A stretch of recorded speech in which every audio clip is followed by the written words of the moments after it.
এই পিচ্চিটা তোমার চাদর নিয়ে যে দৌড় দিল? না না মা, আমি তো আসলে জানি না আসলে কি যে হলো, পিচ্চিটা কিসের জন্য আমার চাদর নিয়ে গেল, আমি তো কিছু বুঝতে পারছি না মা। আপনি একটু দাঁড়ান, আমি আসতেছি মা। আরে পিচ্চিটা দেখা যায় মহাবেদক, ও তোমার চাদরটা নিয়ে দৌড় দিছে। আরে বৌমা তুমি ওইদিকে তাকাই আছো কেন? এদিকে ঘুরে এদিকে আসো তো। আরে বৌমা এদিকে তাকাই আছো কেন? আরে বৌমা, আরে তোমার মুখে বেলুন মানে, আর তোমার না বাচ্চা পেটে 6 মাস, তো পেট কই তোমার? তার মানে তুমি পেটে এতদিন বেলুন নিয়ে গর্ভবতী সেজেছিলে? না মা, আসলে মানে হয়েছে কি মা, এত বড় বেয়াদব তুমি, হ্যাঁ? পেটের ভিতর বেলুন নিয়ে তুমি গর্ভবতী সেজেছো, হ্যাঁ? 18 মহিলা বাচ্চা দিতে পারে না, আর এই নাটক করছো, তার মানে কি?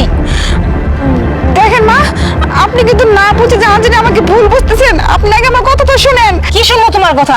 আমি আজকে গিয়ে আমার ছেলে শাহেদকে বলবো তোমাকে যেন আজকে ডিভোর্স দিয়ে দেয়। তোমার মতো ঠক মহিলাবাজ বৌমার আমার কোনো দরকার নেই। মা ব্যাস, অনেক হয়েছে, অনেক বলছেন, অনেকক্ষণ শুনছি আপনার কথা, আর একটু কথা আপনি বলবেন না। আপনি আমাকে ঠকবাজ বলতেছেন, আপনি আমাকে বাজা বলতেছেন, আমাকে আটখোড়া বলতেছেন। এগুলো আমার শোনার কথা না, এগুলো শোনার কথা আপনার ছেলের।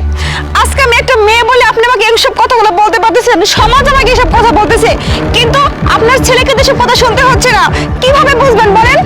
আসলে কি জানেন মা, আমি আটখোড়া না, আমি বাজা না, বাজা হচ্ছে আপনার ছেলে। আমি কোনোদিন মা হতে পারবো না এমনটা নয়, আপনার ছেলে কোনোদিন বাবা হতে পারবে না। সমস্যা আমার নয়, সমস্যা আপনার ছেলের, বুঝতে পারছেন? আমরা অনেকদিন আগে ডাক্তারের কাছে গেছিলাম, তখন সব পরীক্ষা নিরীক্ষা করার পর ডাক্তার বলছে আমার কোনো সমস্যা নেই, সমস্যা আপনার ছেলের মধ্যে। কিন্তু হাজার হোক সে তো আমার স্বামী, তাকে তো আমি কারোর সামনে ছোট করতে পারি না।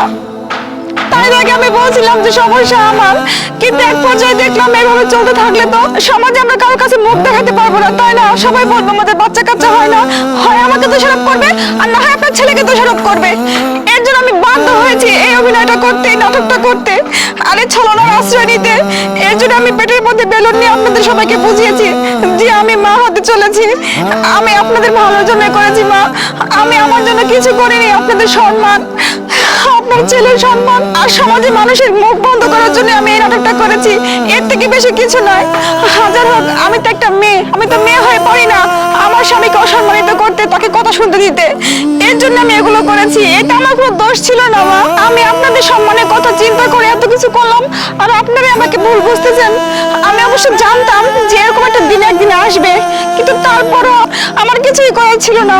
আপনার ছেলেকে বললে তো আপনার ছেলে কষ্ট পেত, রেগে যেত, এর জন্য আপনার ছেলেকে আমি কিছু বলতে পারিনি। আর এদিকে দিনের পর দিন আপনি তো আমাকে কথা শুনিয়েই যাচ্ছিলেন যে আমি মা হতে পারি না, আটখোড়া বাজা, সমাজে মানুষ অনেক কথা বলতো। শুধুমাত্র এইসব কারণে মা আমি এইসব মিথ্যা আশ্রয় নিতে বাধ্য হয়েছি। মা আমার ভুল হয়েছে মা, আপনি আমাকে ক্ষমা করে দেন। না মা, ভুল তোমার হয় না, ভুল আমার হয়েছে। আমি না জেনে শুনে এই কাজটা করছি, আমি সত্যিই জানতাম। তুমি তো এটা আমার সাথে আগে শেয়ার করতে পারতা, ঠিক না? তুমি আমাদের কথা চিন্তা করে, সমাজের কথা চিন্তা করে, আমার ছেলের কথা চিন্তা করে তুমি নিজে এত বড় স্যাক্রিফাইস করছো, আর আমি তোমাকে ভুল বুঝছি। মা তুমি আমাকে ক্ষমা করে দিও, তোমার মতো আসলে বৌমা হয় না, এরকম বৌমা ঘরে ঘরে থাকলে অনেক ভালো হবে। যাই হোক মা, আমার তো কোনো সমস্যা নেই, আপনার ছেলেরই সমস্যা। আপনি যদি ওকে একটু বোঝান যেন ও একটু ভালো চিকিৎসা নেয়, এখন তো অনেক বৈজ্ঞানিক চিকিৎসা বের হয়েছে, তাহলে আমরা অন্তত মা বাবা হতে পারবো, মা ডাক্তার শুনতে পারবো।